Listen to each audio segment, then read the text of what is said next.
Merhaba sevgili arkadaşlar. Gönlün Örgü Atölyesi kanalıma hoş geldiniz. Bugün Brother'da PassSap'ta yapılan bir modeli uygulamaya çalışacağız. PassSap'ta biliyorsunuz iticiler denilen bir faktörümüz var. Bu faktör bize çok güzel avantajlar sağlıyor. Normalde manuel yapacağımız desenleri iticilerle beraber normal bir örgü gibi yapabiliyoruz. Brother'da öyle bir uygulama olmadığı için de birazcık daha bizim müdahalemiz gerekiyor. Mümkün mü? Evet, mümkün olduğunu bugün göreceğiz. Daha önce PassSap'ta yapmış olduğum bir modeli Brother'da deneyeceğim. Nasıl yapıldığını da sizlerle paylaşacağım arkadaşlar. Şöyle bir başlangıç yaptım. Burada iğne düzeneği önemli ve belirli aralıklarla iğnelere yapacağımız müdahaleler önemli. Yapacağımız uygulama şu anda arkadaşlar 3 aşağıda ve 3 yukarıda olmak üzere iğneleri konumlandırmak.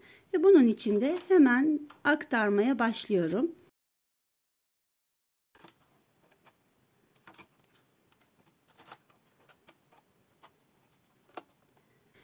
Üç yukarıda 3 boş. 3 yukarıda 3 boş. Aşağıda da tam tersi. Yukarıda boş olan iğnelerin karşılıklarını dolduruyorum. Bu şekilde bütün iğnelerimizi aktaracağız arkadaşlar.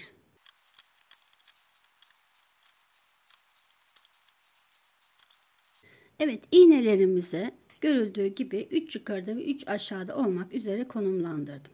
Bu noktada arkadaşlar buradaki en tuşumuz H tuşumuzda olacak ve 4 sırada bir iğne pozisyonlarını değiştirerek işlemi gerçekleştireceğim. Öncelikle üst yatağa desenlendirme vereceğim için üst yatakta yapacağım. Sonrasında da alt yatağa desenlendirme vereceğim için alt yatakta yapacağım. Bu ne demek? Örgümüzün iki yönü de aynı görüntüyü verecek demek. Çift yatak çalışmalarda eğer üst yatakta ve alt yatakta aynı uygulamaları yapıyorsanız örgümüzün yönü aynıdır. Bunu her zaman notlarınız arasında bulundurun. Bunu yaparken tabii biz üstte H komutuna geldik ama aşağıda da gelmemiz gerekiyor. Bunun için de yan kollarımızı aşağıya indiriyoruz ve 4 sıra aralıklarla hem üstten hem alttan bu değişimleri yaparak örgümüzü devam edeceğiz. Şimdi biraz örelim birkaç sıra ki örgü şu an çok örgünün başındayız. Bu arada ben ipimin ayarını biraz yükseltiyorum. Daha rahat bir örgü yapmak istiyorum. Burada da bu 3 tane iğnelerin şu ortadaki iğneleri havaya kaldırıyoruz. 1, 2, 3, 4, 5, 6 ve 7.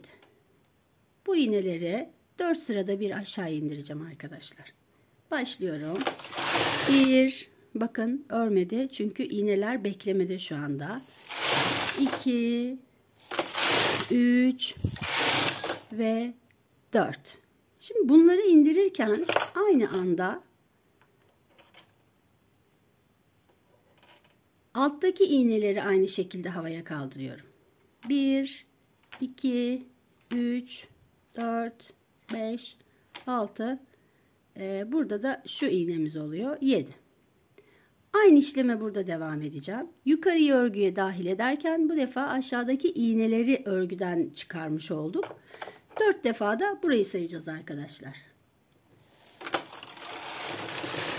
1, bakın yine burada iğne bekletme yaptık. Nasıl yaptık bunu? Yan kollarımızı aşağıya aldık. Şu kollarımız aşağıda. Görebiliyor muyuz? Bir dakika şöyle yapalım. Evet. Şu kollarımız aşağıda bakın. Bu kollar aşağıda olunca bununla bu aynı görevi görüyor. Şimdi şöyle yapalım yine. 2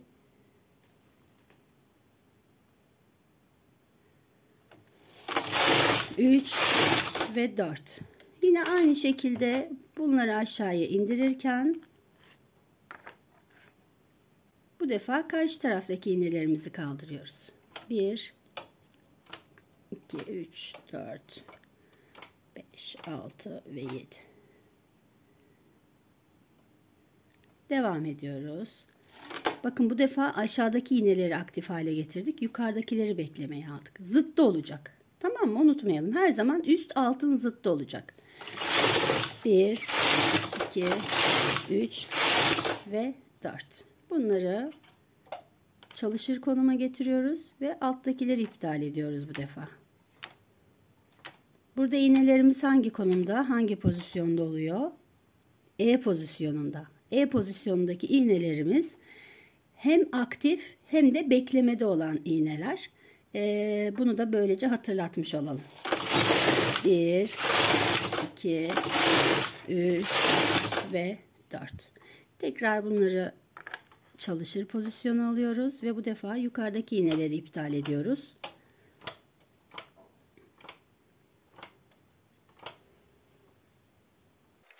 Bir, iki, üç ve dört. Bunlar aktif, bunlar iptal. Bunlar aktif, bunlar iptal. 1, 2, 3 ve 4. İptal ediyoruz. Yukarıdakileri bekleye alıyoruz.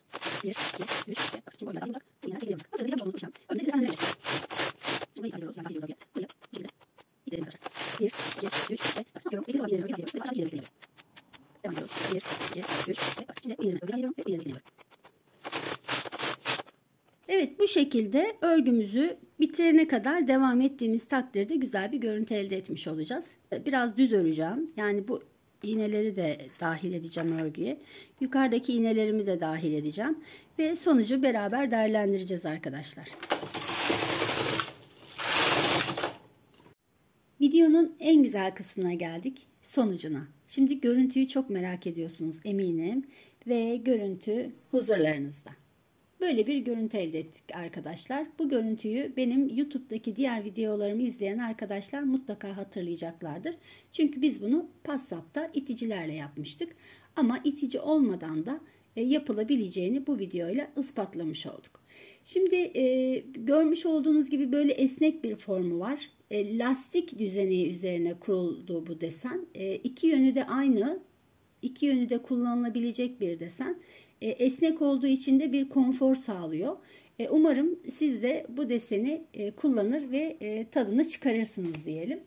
Bu ve bunun gibi videolar çekmeye ben devam ediyorum arkadaşlar. Lütfen takipte kalın ve beğenmeyi unutmayın. Yorumlarınıza mümkün olduğu kadar cevap vermeye çalışıyorum. Siz istediğiniz konularla ilgili bana mesajlar atabilirsiniz. Kendinize çok iyi bakın. Sevgiyle kalın. Görüşmek üzere. Hoşça kalın.